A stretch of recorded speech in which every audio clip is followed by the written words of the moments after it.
In the hushed, opulent world of five-star dining, some names are spoken only in whispers. At Chicago's most exclusive restaurant, the Gilded Quill, one name was a thunderclap of fear: Genevieve Davenport. She was the millionaire's wife, a woman whose cruelty was as legendary as her husband's fortune. She could end a career with a single cutting remark. For years she reigned supreme, a flawless tyrant in a kingdom of crystal and silver. But tyrants always have a weakness. They build their empires on foundations of lies.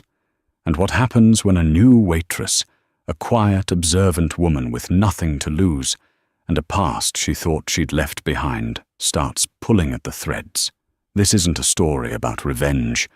It's about the quiet dismantling of a monster, one perfectly served meal at a time. The air inside the Gilded Quill tasted of money.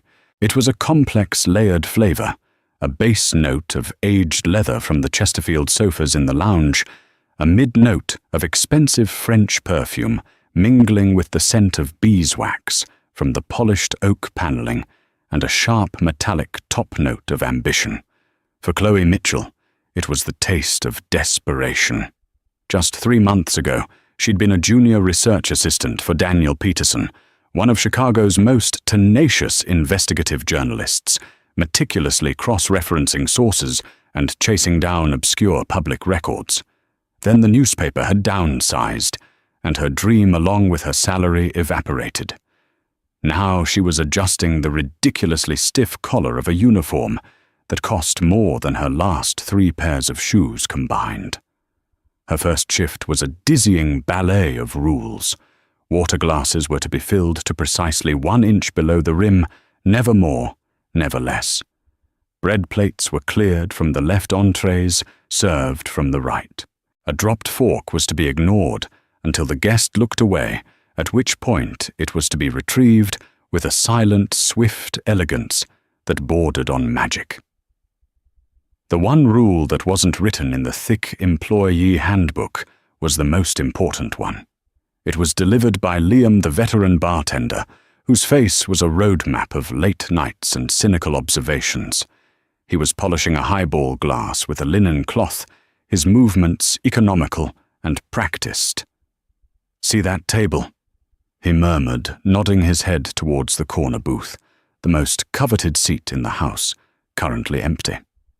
"Table 7, that's the throne, and the Queen arrives at 8 every Friday." Chloe followed his gaze.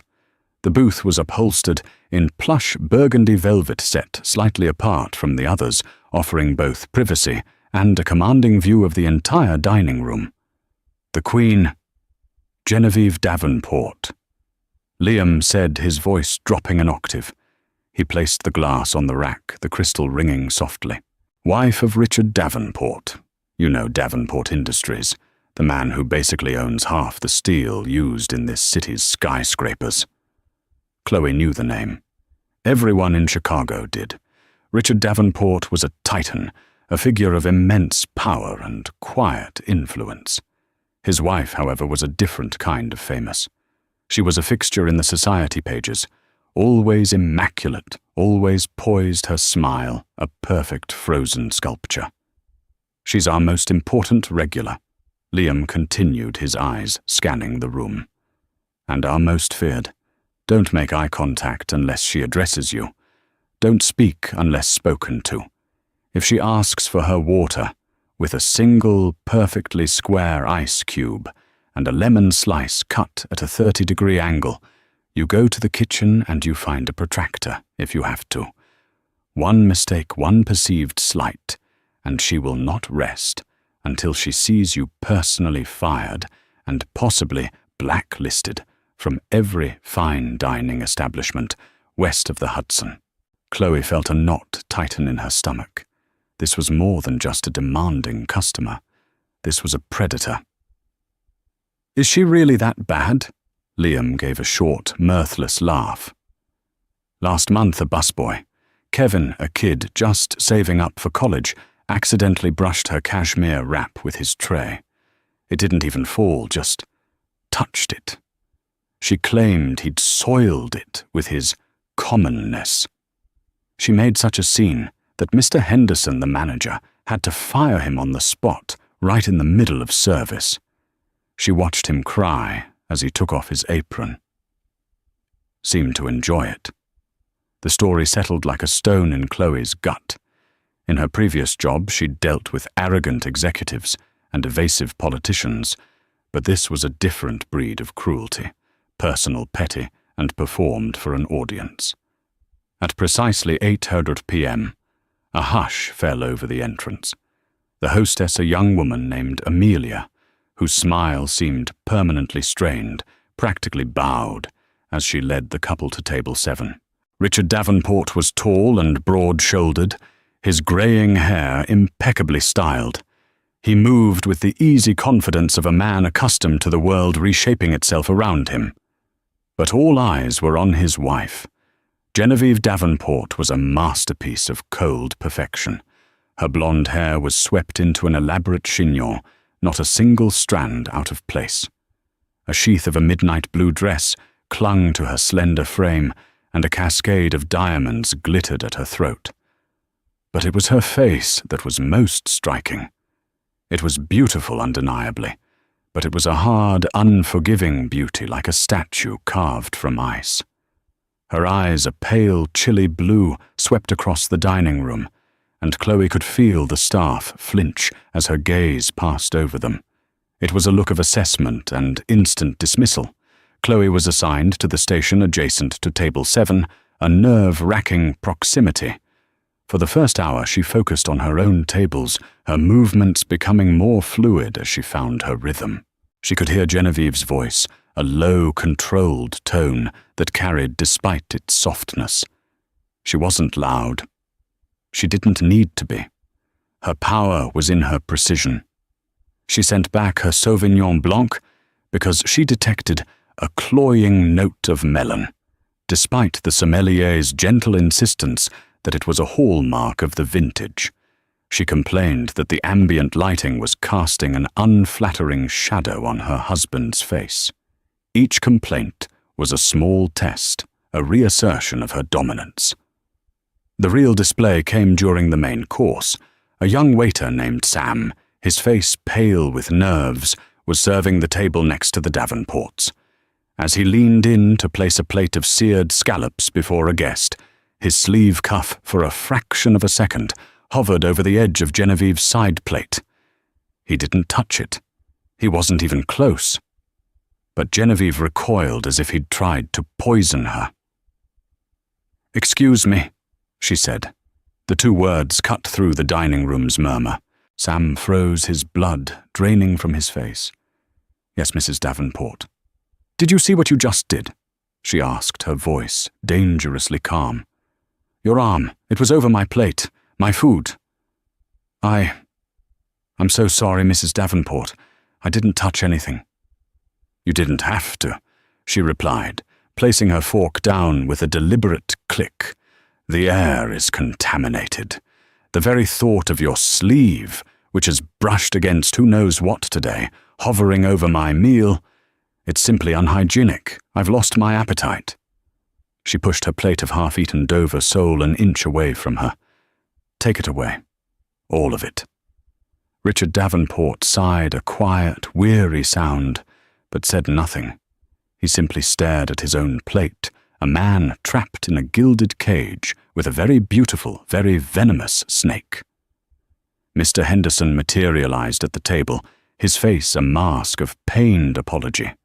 He stammered, he groveled, he offered to have the entire dish remade by the executive chef himself. Sam stood behind him, trembling, looking like a condemned man. Chloe watched the entire pathetic spectacle. This wasn't about hygiene. It wasn't about the food.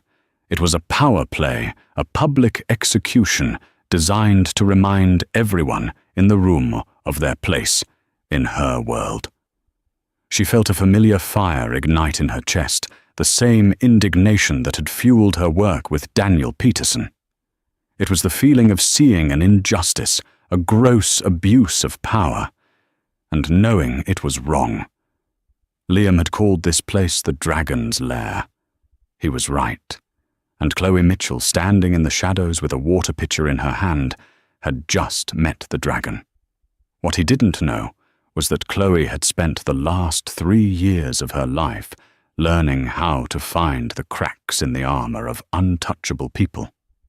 A week later, Chloe found herself in the dragon's direct line of fire. It was another busy Friday night, the dining room, a symphony of clinking glasses and moneyed laughter. By a cruel twist of fate, the waiter assigned to table 7 had called in sick with a sudden violent case of what Liam cynically termed Davenportitis. Mr. Henderson, his face ashen, had surveyed the remaining staff like a general choosing a soldier for a suicide mission. His eyes landed on Chloe. "Mitchell," he said, his voice low and tense. "You're calm under pressure. You're on table 7 tonight." A wave of sympathetic murmurs rippled through the staff. Liam caught her eye from behind the bar and gave a subtle shake of his head, a silent warning. But Chloe simply nodded. "Yes, Mr. Henderson." She spent the next 15 minutes preparing as if for battle. She reread the Davenport's file, memorizing their preferences. Genevieve favored still water, no ice, with a single paper-thin slice of lime, not lemon. She preferred her bread basket to contain only brioche, no sourdough. Richard drank a specific, single malt scotch, Macallan 25, 2 fingers, no mixer. Every detail was a potential landmine. When the Davenports arrived, Chloe was ready. She approached the table with a practiced neutrality, her posture straight, her expression placid. "Good evening, Mr. and Mrs. Davenport. My name is Chloe, and I will be your server tonight." Genevieve's eyes flickered over her, a cold, dismissive appraisal. She didn't acknowledge the greeting. "Still water. Lime." She clipped, already turning her attention to the menu. "Of course," Chloe replied, her tone even. She executed the initial service flawlessly. The water was presented, the scotch poured, the brioche-only bread basket placed gently on the table. For a moment, Chloe thought she might survive the evening unscathed. The illusion shattered when Genevieve ordered the lobster bisque. 10 minutes later, Chloe placed the delicate porcelain bowl before her. The bisque was a velvety coral-colored liquid, garnished with a sprig of chervil and a drizzle of cognac cream. Genevieve stared at it for a long moment before picking up her spoon. She dipped it in, raised it halfway to her lips, and then stopped. Her eyes narrowed. She lowered the spoon and looked directly at Chloe for the first time. "Is there a problem with the kitchen tonight?" Chloe's heart began to beat a little faster. "Not at all, Mrs. Davenport. Is the bisque not to your liking?" "It's tepid," Genevieve announced, her voice resonating with theatrical disappointment. It was loud enough for the neighboring tables to hear. "I expect my soup to be hot. Not lukewarm. Not tepid. Hot. Is that such a difficult concept to grasp?"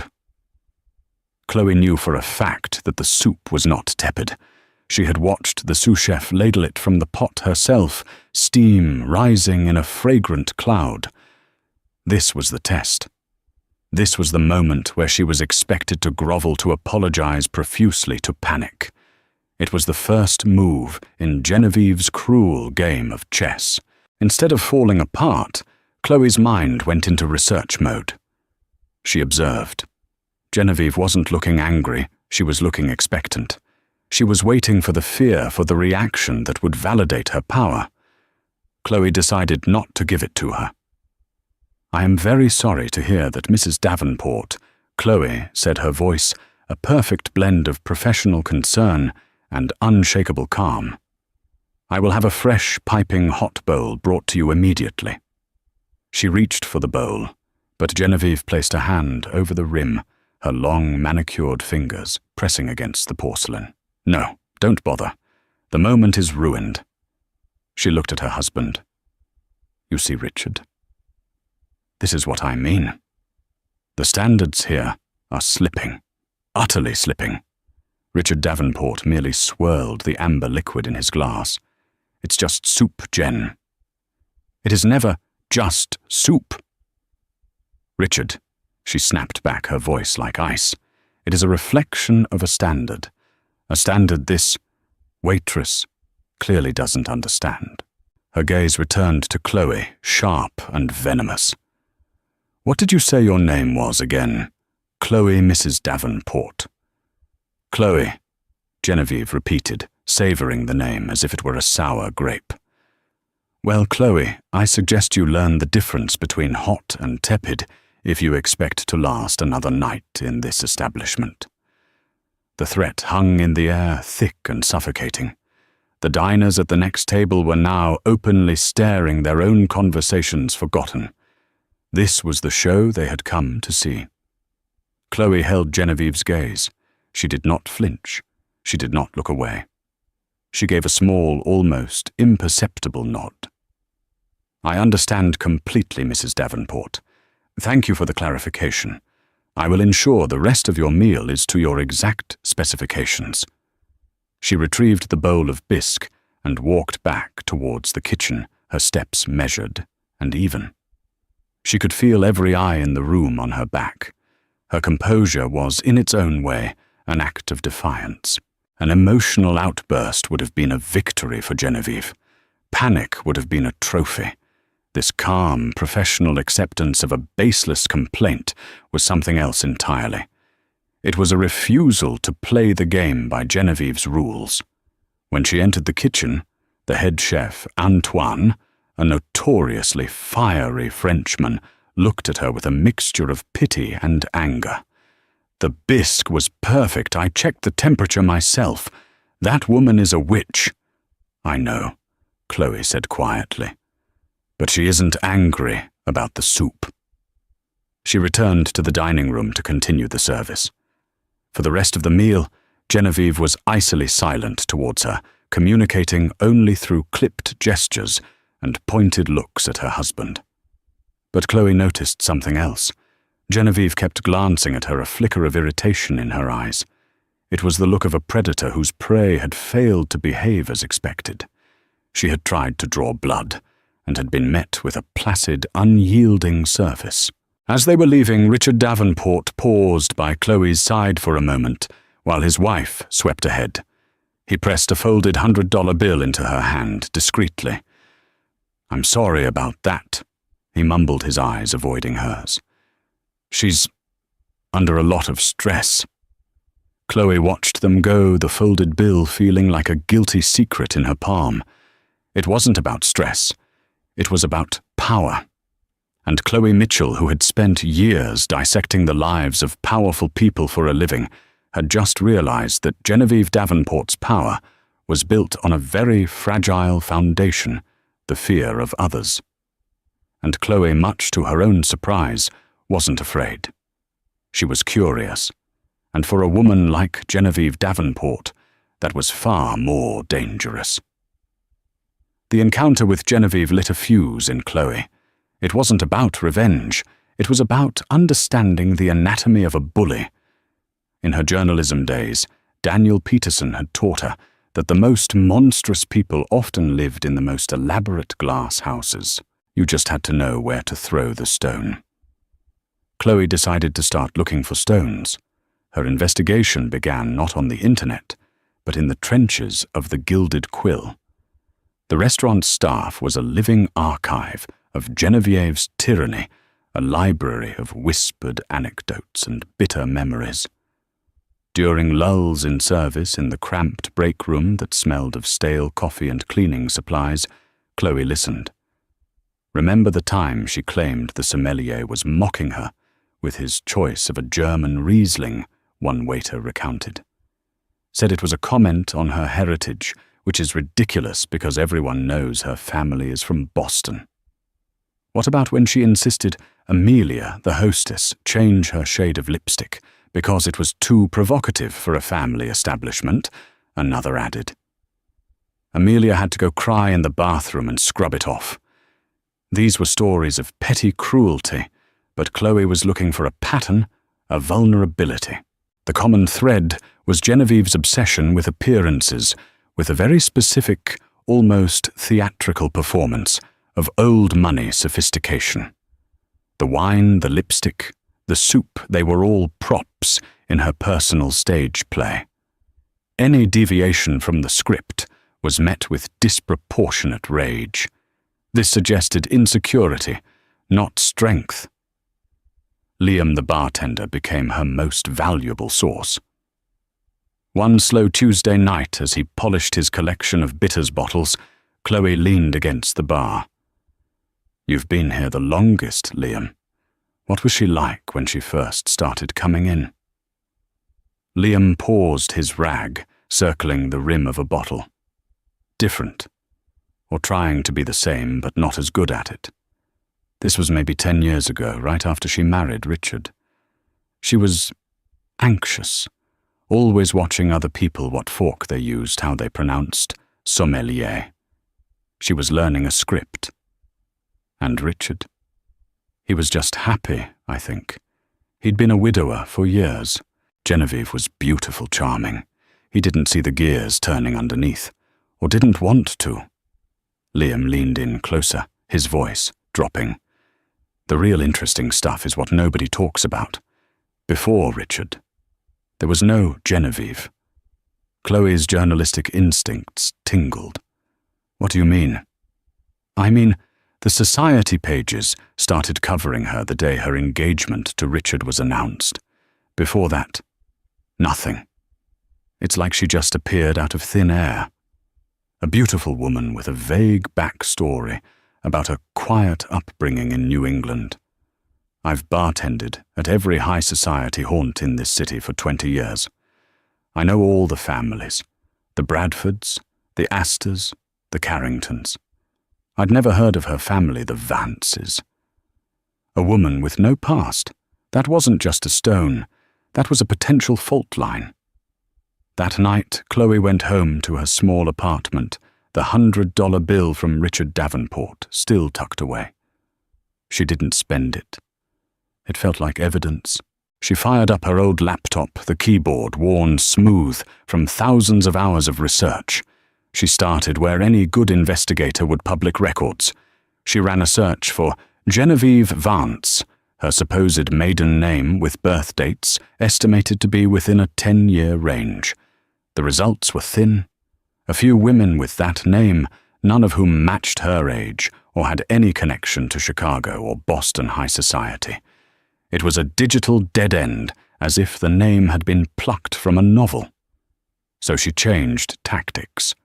She searched for Richard Davenport and Genevieve Vance, focusing on news archives from around the time of their engagement 10 years ago. She found the official announcements in the major papers, the glowing profiles in society magazines. They all repeated the same sparse details: a whirlwind romance, a shared love for philanthropy, and Genevieve's quiet, respectable background. It was all too neat, too polished. Chloe started digging into the guest lists of the charity galas and society events Richard had attended in the year leading up to their meeting. If Genevieve had been circulating in those spheres, her name would appear somewhere. She spent hours scrolling through microfiche scans of old event programs and photo captions. Nothing. It was as Liam had said. Genevieve Davenport hadn't existed in that world until she was on Richard Davenport's arm. Frustration began to set in. Chloe was chasing a ghost. She leaned back, staring at the ceiling of her apartment. Where does a person with a fabricated past hide their real one? They scrub the present, but they can't always erase the past, especially in the pre-social media era. She tried a different kind of search. She opened a reverse image search tool and uploaded one of Genevieve's official society photos. The results showed hundreds of copies of the same photo from various magazines and blogs. Useless. Then she tried a cropped version, just her face, and then another, slightly older photo from a gala 8 years ago. For hours, nothing. Just more society pictures. Then on the 12th page of results for the older photo, a strange link appeared. It led to a defunct website for a local talent agency in Bakersfield, California. The page was a poorly designed relic from the early 2000s, barely functional. But on the client headshots page, amidst a sea of aspiring actors with hopeful, desperate smiles, was a picture that made Chloe's breath catch. The photo was grainy, the quality poor. The girl in the picture was younger, maybe in her early 20s. Her hair was a brassy, over-bleached blonde, not the elegant champagne colour Genevieve sported now. She wore too much blue eyeshadow and cheap, shiny lip gloss. But the bone structure was undeniable. The sharp jawline, the high cheekbones, the cold, determined set of her eyes. It was her. Beneath the photo was a name, not Genevieve Vance. It was Jenny Albright. Chloe felt a jolt of adrenaline, the familiar thrill of the hunt. Jenny Albright from Bakersfield, California, a world away from the quiet New England upbringing of Genevieve Vance. She ran a new search this time for Jenny Albright and Bakersfield. The results started to trickle in, then pour. A few local news articles from the early 2000s, a mention of her winning a local beauty pageant. And then she found it. The digital Rosetta Stone that would translate Jenny Albright into Genevieve Davenport. It was a link to a fan forum for a short-lived, deeply embarrassing reality TV show from 2004. The show was called Asphalt Angels. It followed the lives of a group of young women who worked as promotional models for a local monster truck rally circuit. They were loud, crude, and desperately chasing a very different kind of fame. And one of the show's main stars, known for her sharp tongue and dramatic fights with the other girls, was a fiery blonde named Jenny Albright. Chloe's hands trembled as she clicked on a link to a video clip someone had uploaded to a forgotten platform. The video quality was terrible, but the audio was clear. There she was, a much younger, much brasher version of Genevieve Davenport, wearing denim shorts and a tank top with a beer logo on it, screaming at another woman over a parking spot. Her accent wasn't the clipped, vaguely transatlantic accent of a society matron. It was a hard, flat Californian drawl. Chloe leaned back in her chair, a slow smile spreading across her face. The dragon didn't just have a crack in her armor. She had a whole other life buried beneath it. A life she had clearly spent millions of her husband's dollars to erase. The whispers in the restaurant were nothing. Chloe had just found the wire, the one she could pull to make the entire carefully constructed facade of Genevieve Davenport come crashing down. The discovery of Jenny Albright changed the dynamic, but Chloe knew she had to be cautious. A direct confrontation was foolhardy. Information like this was a weapon, and like any weapon, it was only effective if deployed at the right time in the right way. For now, she kept it as her secret ace, continuing her shifts at the Gilded Quill, with the same unnerving calm as before. Her composure, however, was having an unintended effect on Genevieve. Chloe's refusal to be intimidated was like a grain of sand in the perfect sealed mechanism of Genevieve's world. It was a constant irritant. She couldn't stand it. If she couldn't break the new waitress with verbal assaults, she would have to escalate. She would have to ruin her. The attack came on the busiest night of the month, a Saturday, when the Gilded Quill was packed with Chicago's elite. The Davenports were at their usual table, hosting two other influential couples. Genevieve was the epitome of grace and charm, laughing and telling anecdotes, but Chloe, now attuned to the subtle signals, could see the tension in her jaw, the way her eyes kept flicking towards her. She was a predator, circling, waiting for the perfect moment to strike. The moment came just after the main course plates were cleared. Genevieve let out a small, theatrical gasp. She brought a hand to her earlobe, her perfectly manicured fingers fluttering against her skin. "Oh my goodness," she said, her voice laced with a carefully crafted panic. "It's gone." Richard Davenport turned to her, his brow furrowing. "What's gone, dear?" "My earring," she exclaimed, her voice rising just enough to capture the attention of the surrounding tables. "My diamond earring. The ones you gave me for our anniversary, Richard. The Graf diamond. It's gone." A ripple of concern spread from their table. This wasn't just any piece of jewelry. Everyone in their circle knew the famous Davenport anniversary diamonds. They were rumored to be worth more than the average suburban house. Genevieve stood up, shaking her head in frantic disbelief. "It was here just a minute ago. I felt it. I remember fidgeting with it right before the waitress cleared my plate." Her eyes cold and sharp as shards of glass locked onto Chloe. "You, the waitress. You were the last one here. You were leaning over me when you took my husband's plate." The accusation was as clear as it was devastating. Chloe felt a cold dread wash over her, but her training both in the restaurant and in her past life kicked in. Stay calm. Observe. Do not react emotionally. "Mrs. Davenport," Chloe said, her voice steady despite the hammering in her chest, "I assure you I didn't see an earring." "Of course you'd say that." One of Genevieve's friends, a woman named Beatrice, chimed in, eager to support the queen bee. "It could have fallen onto the plate, and you just whisked it away." The restaurant was now buzzing with the drama. Mr. Henderson rushed over his face, pale and slick with sweat.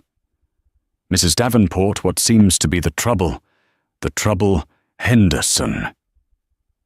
Genevieve said, pointing a trembling finger at Chloe, "is that my earring, a piece of jewelry worth $250,000, has vanished, and your waitress here was the last person near me.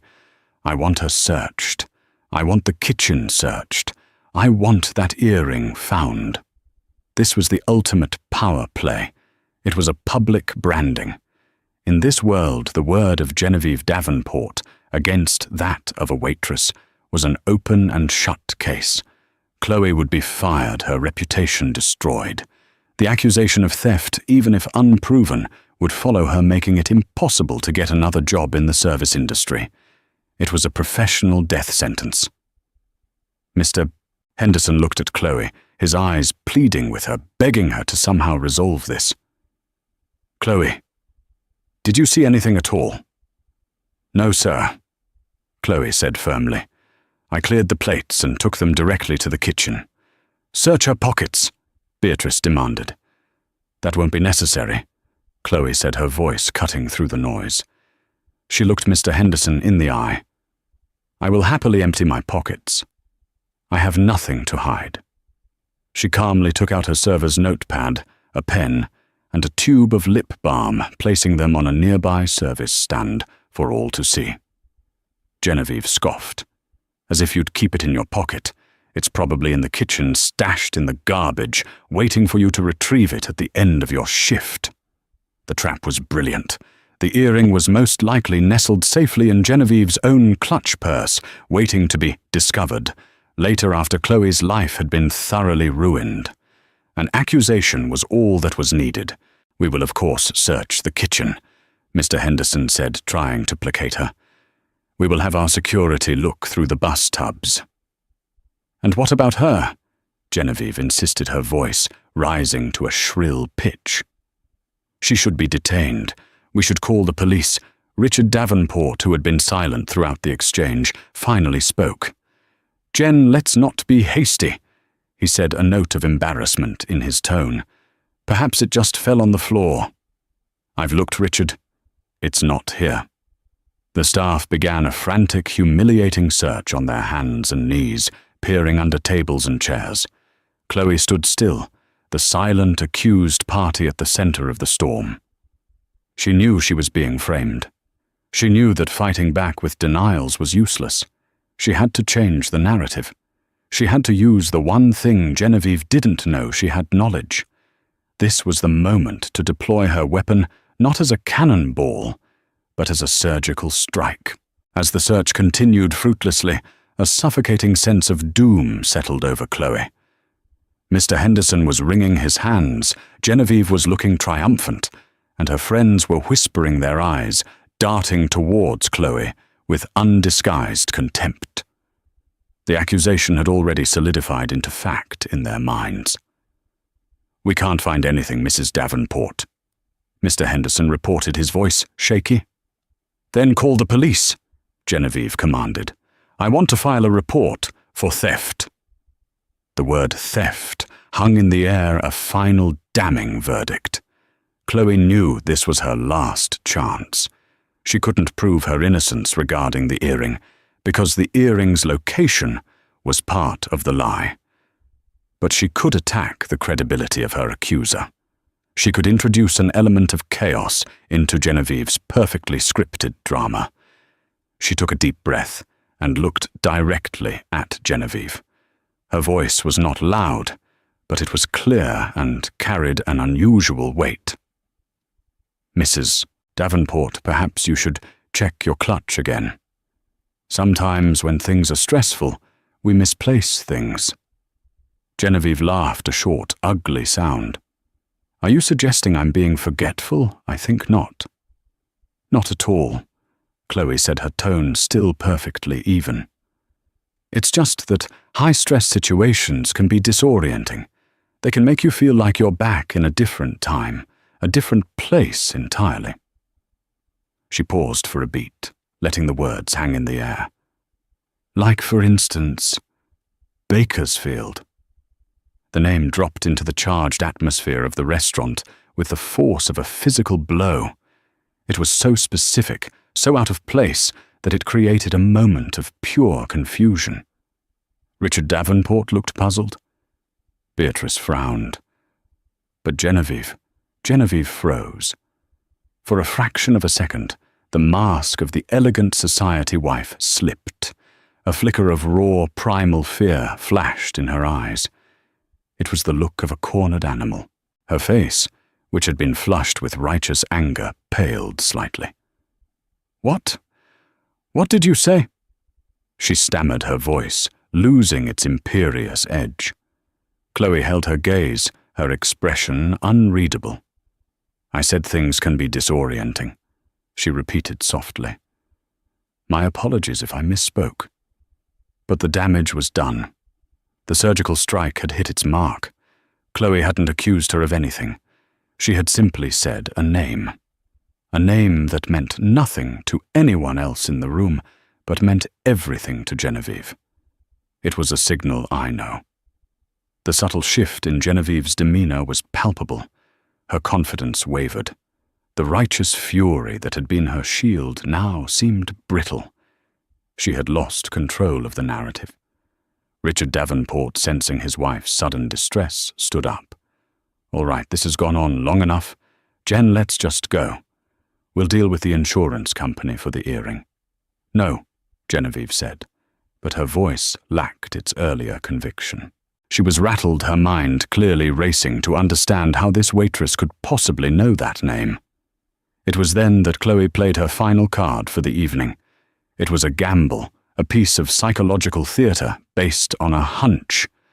"Mr. Davenport," Chloe said, turning her attention to him, "before you go, perhaps you could check the lining of your jacket pocket, the one on the right." He looked at her, bewildered. "My jacket? Why?" "Sometimes, small, heavy objects can fall without us noticing and get caught in the folds of the fabric," Chloe said, her voice calm and reasonable. "It's worth a look." Genevieve shot Chloe a look of pure venom. She knew what was happening. Chloe was offering her an escape route, but an escape route that would make her look utterly foolish. It was a checkmate.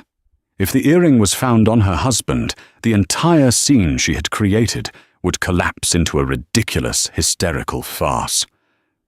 Hesitantly, Richard plunged his hand into his jacket pocket. He felt around his expression, shifting from confusion to surprise. His fingers closed around a small, hard object. He pulled it out. There, glittering in the palm of his hand, under the dim, expensive lighting of the gilded quill, was the missing Graf diamond earring. A collective gasp went through the room. "Well, I'll be damned," Richard muttered, staring at the earring. "It must have snagged on my cuff and dropped into my pocket when I helped you with your chair." He looked at his wife, a hint of annoyance now colouring his tone. All this fuss, Jen, and it was here the whole time. The humiliation was instantaneous and complete. Genevieve's face went from pale to a deep mottled red. She had accused a waitress of theft, demanded a police investigation, and held the entire restaurant hostage only for the earring to be found in her husband's pocket. She didn't look like a powerful victim. She looked like a fool, a hysterical, paranoid, wealthy woman who had lost her earring and thrown a tantrum. Her friends Beatrice and the others suddenly found the pattern on their plates intensely fascinating. The whispers around the room were no longer of theft, but of ridicule. Without another word, Genevieve snatched the earring from her husband's hand, grabbed her clutch, and stormed out of the restaurant, her head held high, but her entire posture screaming defeat. Richard Davenport was left to settle the bill, his face a mask of weary apology. He left an obscene amount of cash on the table and followed his wife out, leaving a crater of social embarrassment behind him. Mr. Henderson looked at Chloe, his expression a mixture of awe and terror. He didn't understand what had just happened, not really, but he knew that Chloe had somehow faced the dragon, and against all odds, won. Chloe took a steadying breath, her adrenaline slowly beginning to recede. She hadn't exposed Jenny Albright. She hadn't needed to. She had simply used a single word to unravel the thread of Genevieve's composure, making her look not just cruel, but utterly laughably ridiculous. And in Genevieve's world, being ridiculous was a fate far worse than being feared. The fallout from the earring incident was immediate and profound. Overnight, the dynamic at the Gilded Quill shifted. The staff no longer looked at Chloe with pity, but with a kind of bewildered reverence. She was the woman who had made the Queen look like a court jester. The fear of Genevieve Davenport hadn't vanished, but it was now mingled with a new, delicious element of mockery. Whispers followed Chloe, not of accusation, but of curiosity. How had she done it? How had she kept her cool, and what was the deal with Bakersfield? Genevieve predictably did not return the following Friday, or the Friday after that. Her absence was a palpable relief, like a storm front that had finally passed. But Chloe knew it wasn't over. A woman like Genevieve Davenport didn't forgive humiliation.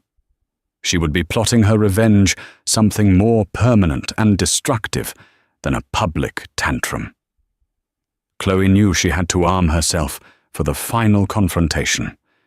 It was time to fully resurrect the ghost of Jenny Albright. Her first step was to find someone who knew Jenny before she had buried herself under layers of Davenport wealth. The reality show fan forums were a start, but they were mostly populated by anonymous screen names. Chloe needed a real person, a primary source. On one of the forums, a user named Bakersfield Born mentioned having gone to high school with Jenny. It was a long shot, but Chloe created an account and sent a carefully worded private message. "Hi there," she wrote. "I'm a researcher working on a Where Are They Now? Piece about cast members from forgotten reality shows like Asphalt Angels. I saw you mentioned you knew Jenny Albright. I'd love to hear any memories you have of her for my article. I can keep your identity completely confidential." It was a plausible lie drawing on her old skill set. For 2 days there was no reply. Chloe started to think it was a dead end. Then an email notification popped up. The user had replied providing an email address and a name, Sarah Jenkins. Chloe's heart hammered. She composed an email to Sarah repeating her cover story. The reply came within an hour. "Jenny Albright," Sarah wrote. "Wow, that's a name I haven't heard in a long time. Yeah, I knew her. We Well, I guess you could call us friends back then. Frenemies, maybe. She was always going to be a star, or so she said. What do you want to know? Over the next few days, through a series of emails, and then a long phone call, Sarah Jenkins painted a vivid picture of the woman who would become Genevieve Davenport. Jenny Albright had grown up in a run-down part of Bakersfield, the daughter of a mechanic and a checkout clerk. She was fiercely ambitious, beautiful, and possessed a burning shame about her background. She hated everything about her life. Sarah explained, her voice tinged with a mix of old resentment and pity. She thought she was better than all of us. She practiced her accent in the mirror, trying to sound like those old movie stars. She read fashion magazines like they were textbooks. Her goal was to get out of Bakersfield and never, ever look back. The Asphalt Angels show was meant to be her big break. She thought it would be her ticket to Hollywood, Sarah said with a dry laugh. But the show was a joke. It made us all look like trashy caricatures. After it was cancelled, Jenny was mortified. People would recognize her on the street and make fun of her. It was the exact opposite of the fame she wanted. It branded her as the very thing she was desperate to escape, poor and common. After the show, Jenny had a breakdown. She disappeared from Bakersfield, telling everyone she was moving to Los Angeles to pursue real acting. No one heard from her for years. Then about 10 years ago, Sarah continued her voice, lowering, I saw a picture in a magazine. Millionaire Richard Davenport to wed society belle Genevieve Vance. And I swear to God, my jaw hit the floor. It was Jenny. The hair was different. The clothes were 1,000,000 times more expensive, but it was her. She'd done it. She'd actually done it. She erased Jenny Albright and became someone else entirely. Chloe listened, scribbling notes. This was the motive, the core of Genevieve's entire being. Her cruelty wasn't just about power. It was a desperate, ongoing effort to destroy any reflection of her former self. The busboy, the waiter Chloe, in her eyes, they were all ghosts of Jenny Albright, reminders of the commonness she so deeply loathed. Is there anything else? Chloe asked, sensing there was more to the story. Any specific event she'd be terrified of people knowing. Sarah was quiet for a moment. There is one thing, she said slowly. The show's finale. The producers wanted a big finish, so they staged a monster truck princess pageant. It was the most humiliating thing you've ever seen. We had to ride on the back of a pickup truck and wave wearing cheap tiaras and sashes. Jenny. She had a complete meltdown on camera. Not one of her calculated dramatic fights. A real one.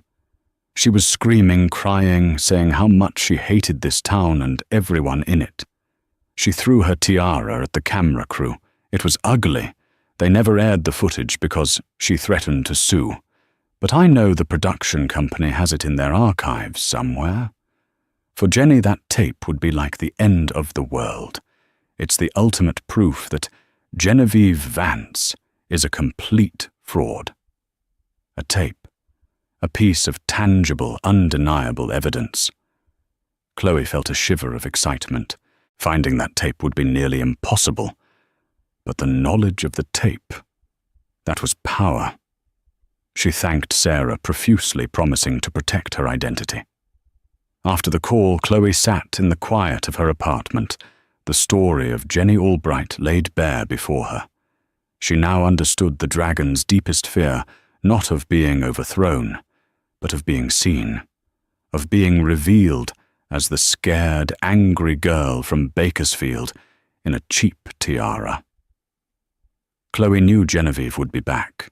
She wouldn't be able to stay away her ego, demanding she return to the scene of her humiliation to re-establish her dominance. She would come back to destroy the waitress who had seen behind the curtain. But when she did, Chloe would be ready. She wouldn't be fighting Genevieve Davenport, the millionaire's wife. She would be waiting for Jenny Albright, the girl with a terrible secret. And Chloe had the ghost of that secret sitting right in her pocket. 3 weeks after the earring incident, Genevieve Davenport returned. It was a Friday night, and a wave of tension rolled through the Gilded Quill as she swept in. This time she was alone. Her husband was conspicuously absent. She wasn't dressed in her usual elegant evening wear, but in a sharp, severe black pantsuit, as if for business or for war. She didn't wait to be seated, but walked directly to her usual table, her eyes scanning the room until they found Chloe. She crooked a single finger, a silent, imperious summons. Mr. Henderson rushed forward intending to intercept, but Chloe gave him a subtle shake of her head. This was inevitable. She smoothed her apron and walked towards the table, her heart beating a steady, determined rhythm. "Good evening, Mrs. Davenport," Chloe said, her voice neutral. Genevieve didn't return the greeting. She gestured to the chair opposite her. "Sit." It was a flagrant breach of restaurant protocol. A server never sits with a guest. "I'm on duty, Mrs. Davenport." "Sit," she repeated, her voice low and menacing. "Or I will buy this restaurant by morning and turn it into a parking garage. Your choice." Chloe pulled out the chair and sat her back perfectly straight. The other diners watched, mystified by the bizarre scene unfolding. "I don't know what kind of game you think you're playing," Genevieve began, leaning forward, her blue eyes burning with cold fire. "I don't know how you found out that name. I assume you dug up some dirt, tried to blackmail me in some pathetic, clumsy way. It was a mistake." "I don't know what you're talking about," Chloe said calmly. "Don't you lie to me," Genevieve hissed, her composure cracking.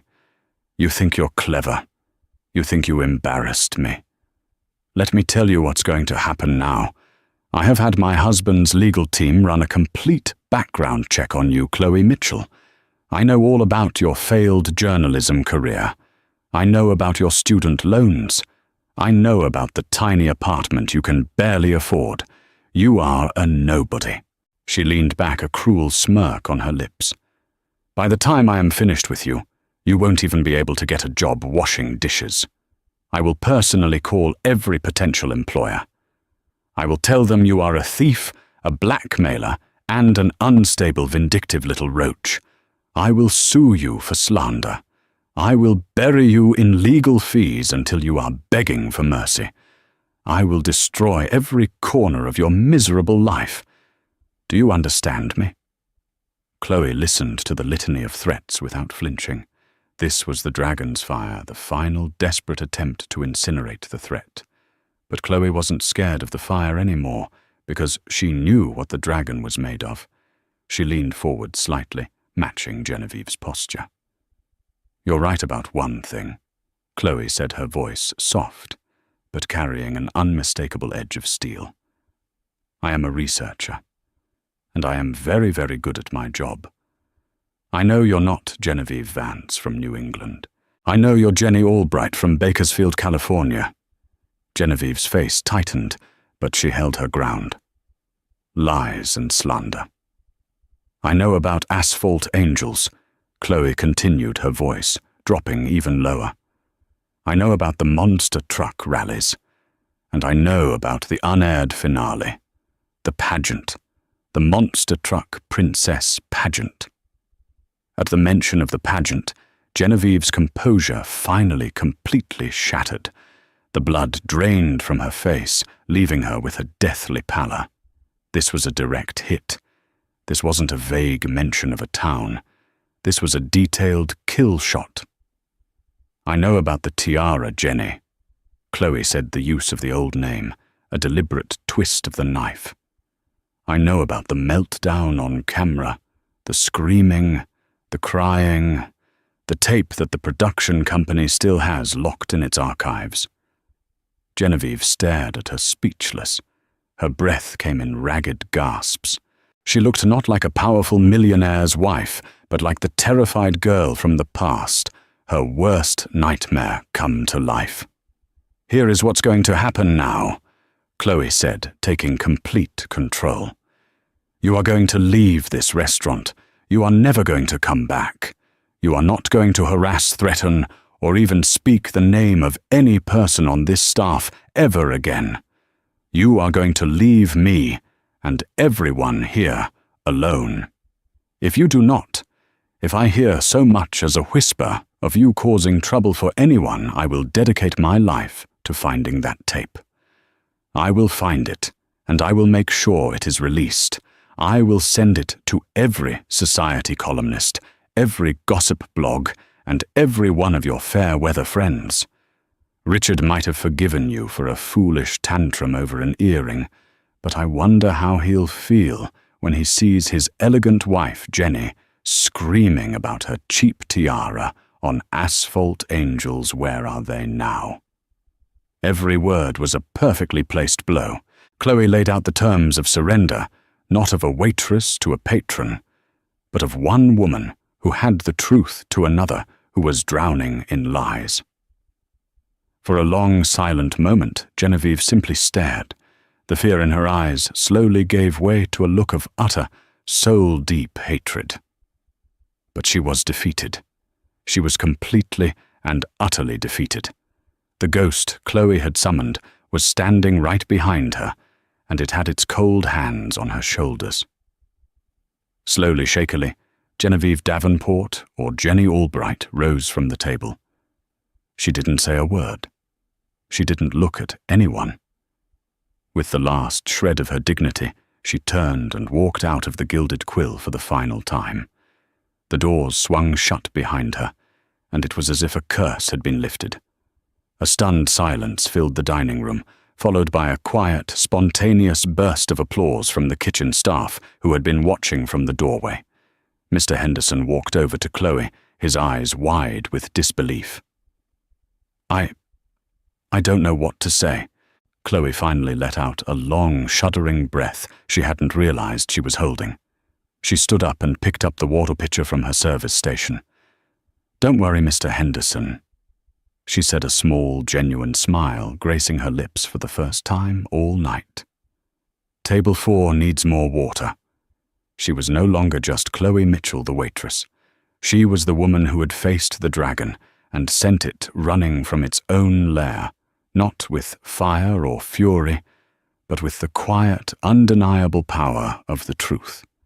And just like that, the reign of terror was over. The story of what happened that night at the Gilded Quill became a legend whispered among the city's service industry, a tale of how a quiet waitress with a spine of steel toppled a tyrant, not with shouting or revenge, but with quiet competence and a well-placed fact. Genevieve Davenport was never seen in that part of the city, again a ghost in her own gilded cage, haunted by a past she could no longer control. Chloe Mitchell.